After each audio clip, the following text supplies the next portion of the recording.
Olá, colecionadores, seguidores do canal Coisa de Colecionador. Hoje eu vou dar aqui duas dicasinhas ainda para o mês de fevereiro, que nós estamos, fevereiro de 24, mas que também serve para março, porque essas edições acabaram de sair. Tem uma semana, mais ou menos, que elas chegaram às bancas e às livrarias especializadas em quadrinhos, tá? Antes de tudo, como sempre, eu tenho que pedir a vocês se inscrevam no canal e deixem um like para continuar recebendo essas dicas aqui em primeira mão. Uma coisa assim, e logicamente em primeira mão, mas uma coisa um pouco mais aprofundada, com algum detalhe a mais do que você olhar simplesmente a capa, o resumo do conteúdo, aquelas coisas assim mais técnicas que a Panini divulga muito bem e alguns lojistas também divulgam muito bem.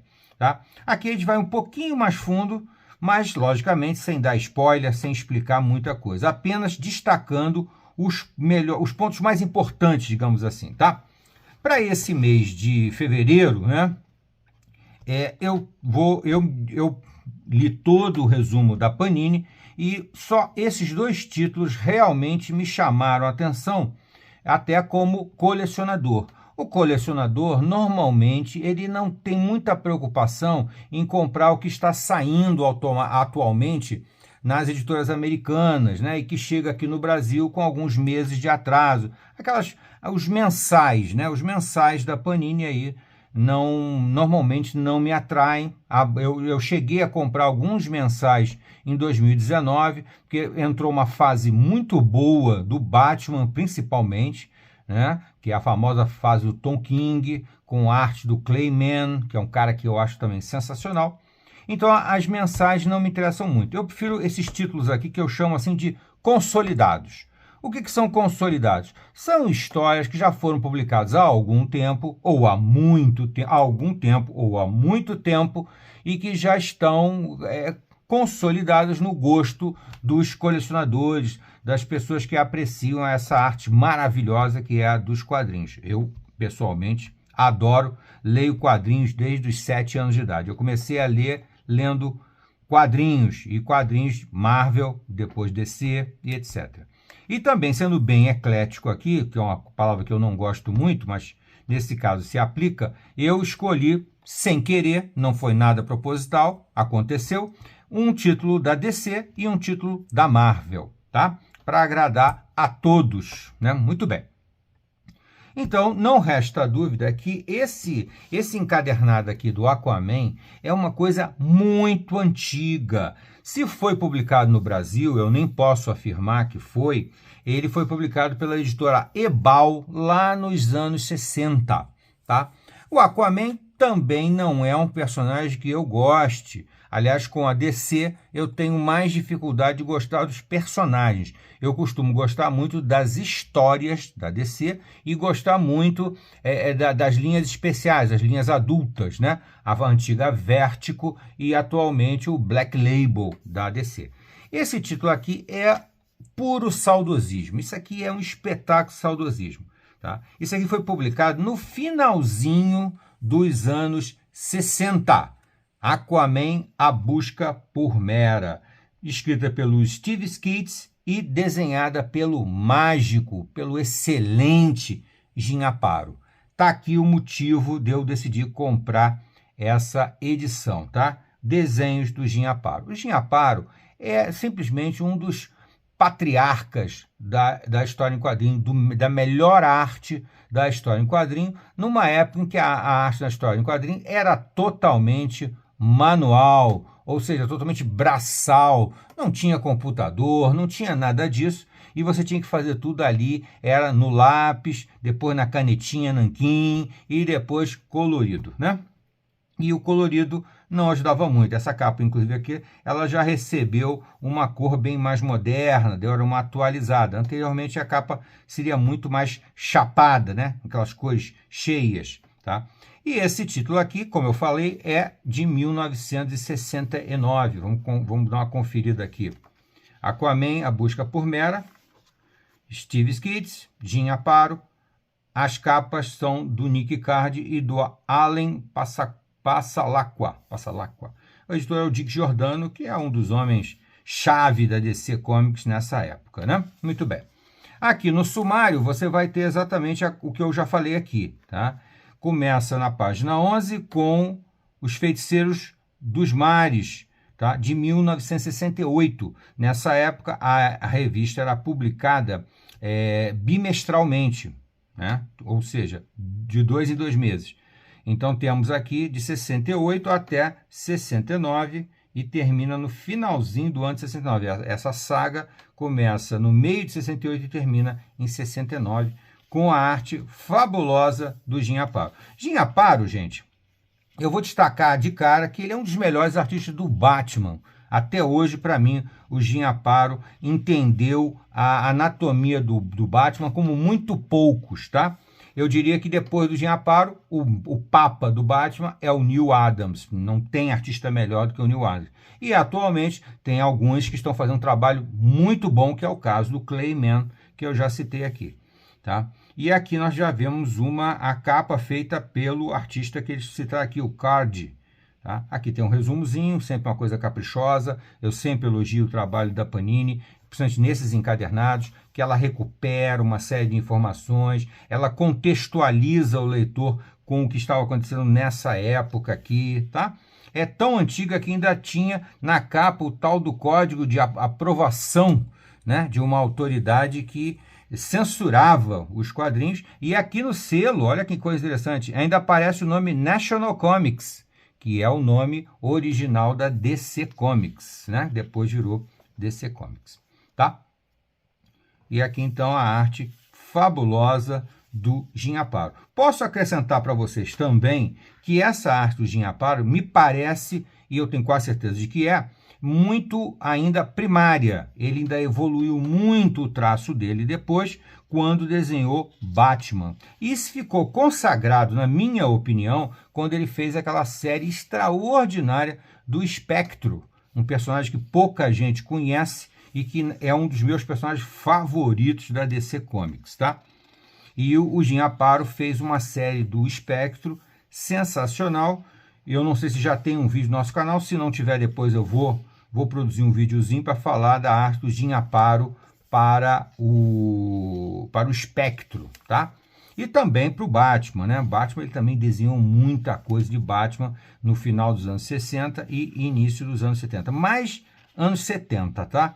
Aqui no Aquaman ele ainda estava meio que estreando, tá? Mas a arte dele já se mostrava muito forte, muito interessante, e é um título que não é publicado no Brasil, provavelmente há uns 50 anos, mais ou menos, né? Mais ou menos 50 anos, isso aqui não é republicado, tá? É uma história típica dos anos 70, né? Não tem uma narrativa mais complexa, mais truncada, como é o estilo do Tom King hoje em dia, escrevendo Batman, né?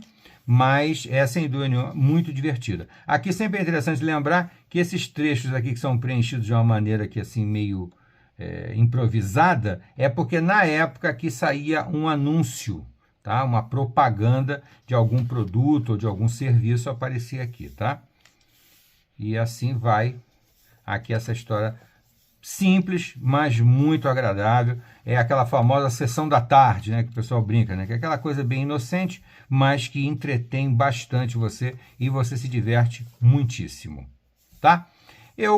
Depois talvez eu grave, se eu achar que a história que o vale a pena, eu depois gravo um vídeo exclusivo falando dessa edição aqui com mais calma, comentando um pouco mais do que eu vi aqui nessa edição, tá? Mas eu acho importante dar logo essa dica de que eu acho isso aqui uma boa aquisição para quem quiser comprar quadrinhos agora em fevereiro.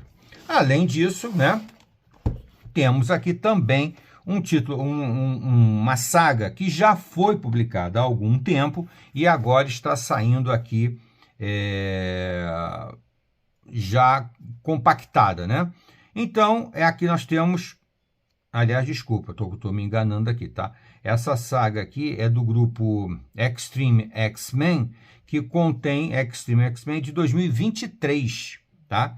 De 1 a 5, do 1 ao 5 do Extreme X-Men, publicado nesse Lendas Marvel 2004, tá? É um subproduto, né, da grande franquia que são os X-Men, né? X-Men é realmente uma franquia, nossa, que nasceu lá nos anos 60, chegou a não dar certo em 70, mas depois ressuscitaram magistralmente exatamente o Chris Claremont, que faz a história. Eu detesto essa descrição roteiro. Roteiro não é digno de colocar embaixo do nome de gente como Chris Claremont. Chris Claremont não escreve roteiro. Quem faz roteiro vai fazer compras. Não tem nada a ver com roteiro. É história do Chris Claremont, tá certo? A história que vai ser narrada aqui é do Chris Claremont. Não tem nada de roteiro. Roteiro é um negócio que você faz só para indicar o que você vai fazer uma lista. Roteiro é péssimo. E as ilustrações são do Salvador Larroca. Aqui está o principal motivo de eu ter comprado essa edição.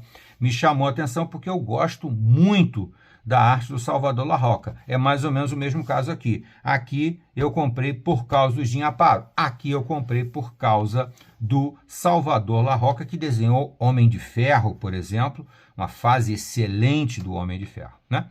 E aqui vem a contextualização, né?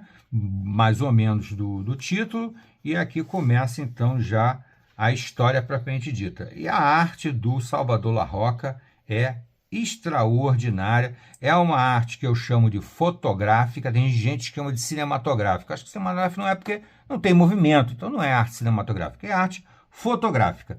E com muita expressão fisionômica, com uma anatomia incrivelmente bem feita, uma fotografia também muito especial, porque sempre quando você vê um quadrinho, você tem que imaginar em quantas posições ele poderia ter feito essa mesma cena aqui. Nossa, é infinito, né? E ele escolheu uma posição que me parece muito adequada para enquadrar a cena de abertura aqui. O fantasma não morre, tá?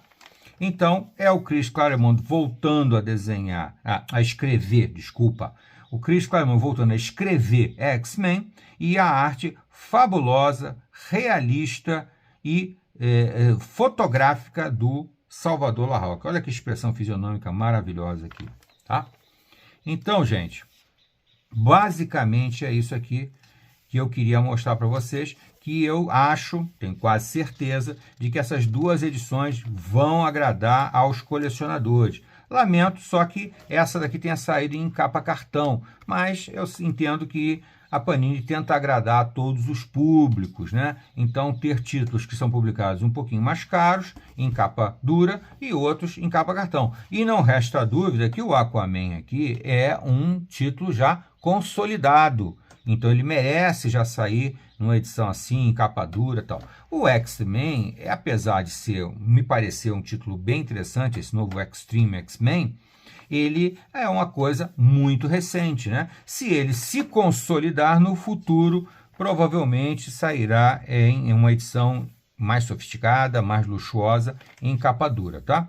Isso aqui é só para vocês terem uma ideia de duas dicas que o canal Coisa de Colecionador procura dar para vocês também, né? Vou trazer mais alguma informação para vocês, tá? Eu acredito que essas duas edições aqui são diversão garantida, tá bom? Então vai ficando aqui a nossa dica do mês de fevereiro, já fevereiro, março, do que vale a pena pegar da Panini esse mês. Você pode dizer, é muito pouco? É pouco, não resta dúvida que é pouco, mas é uma pinça assim bem fina para não gastar dinheiro em bobagem e não gastar muito, tá bom? Fica a dica para vocês. Até a próxima.